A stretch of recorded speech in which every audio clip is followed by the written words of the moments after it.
Hi friends, welcome back to my channel. ನಾನು ಶೈಲಾ. ಇವತ್ತು ಮಾವಿನಕಾಯಿ ಬಲಿಸಿ ತೊಂಡೆಕಾಯಿ ಪಲ್ಯ ಮಾಡ್ತಾಯಿದ್ದೀನಿ. ಒಂದು ಬಾಣಲಿ ಇಕ್ಕಿ ಒಂದು ಸ್ವಲ್ಪ ಎಣ್ಣೆ,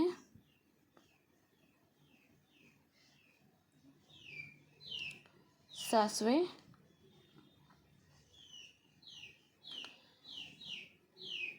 ಚಿಟಪಟ ಅಂದಮೇಲೆ ಈರುಳ್ಳಿ, ಕರಿಬೇವು,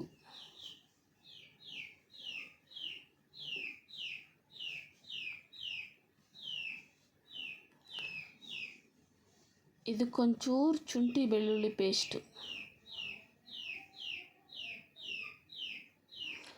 ಶುಂಠಿ ಬೆಳ್ಳುಳ್ಳಿ ಪೇಸ್ಟ್ ಹಾಕೋದ್ರಿಂದ ಟೇಸ್ಟ್ ಚೆನ್ನಾಗಿ ಬರುತ್ತೆ. ತೊಂಡೆಕಾಯಿನ ಸಣ್ಣ ಸಣ್ಣದಾಗಿ ಕಟ್ ಮಾಡಿ ಇಟ್ಕೊಂಡಿದ್ದೆ, ಅದನ್ನು ಹಾಕ್ಕೊತೀನಿ ಈಗ ಬಾಣಲಿಗೆ.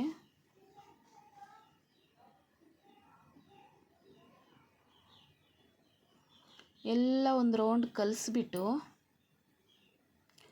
ಒಂದು ಗ್ಲಾಸ್ ನೀರು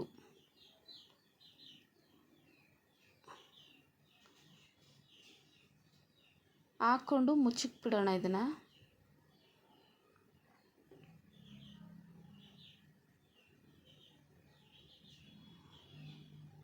ನೋಡಿ, ಬೆಂದಾಗಿದೆ.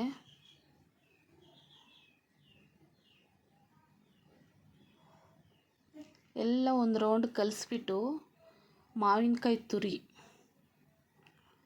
ಇದು ಹುಳಿ ಇಲ್ಲ ಮಾವಿನಕಾಯಿ, ಆ ಮಾವಿನಕಾಯಿ ತಗೊಂಡಿದ್ದೀನಿ. ಸ್ವಲ್ಪ ತುರ್ಕೊಂಡು ಒಂದು ಅರ್ಧ ಹಾಕ್ಕೊಂಡಿದ್ದೀನಿ.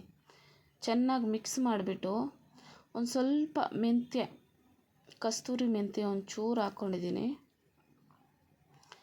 ಇದಕ್ಕೆ ಗರಂ ಮಸಾಲ ಒಂದು ಸ್ಪೂನ್, ಅರಿಶಿನ 1/4 ಸ್ಪೂನ್, ಮನೇಲಿ ಮಾಡಿಸಿರೋ ಖಾರದ ಪುಡಿ ಫುಲ್ಲು 1 ಸ್ಪೂನ್, ಅಚ್ಚ ಖಾರದ ಪುಡಿ ಒಂದು ಅರ್ಧ. ಇದನ್ನೆಲ್ಲ ಮಿಕ್ಸ್ ಮಾಡಿಬಿಟ್ಟು ಕಲಿಸ್ಕೊಂಡು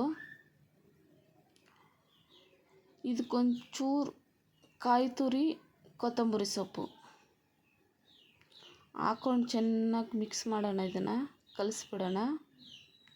ಒಂದು ಪ್ಲೇಟ್ಗೆ ಸರ್ವ್ ಮಾಡಿಕೊಂಡ್ರೆ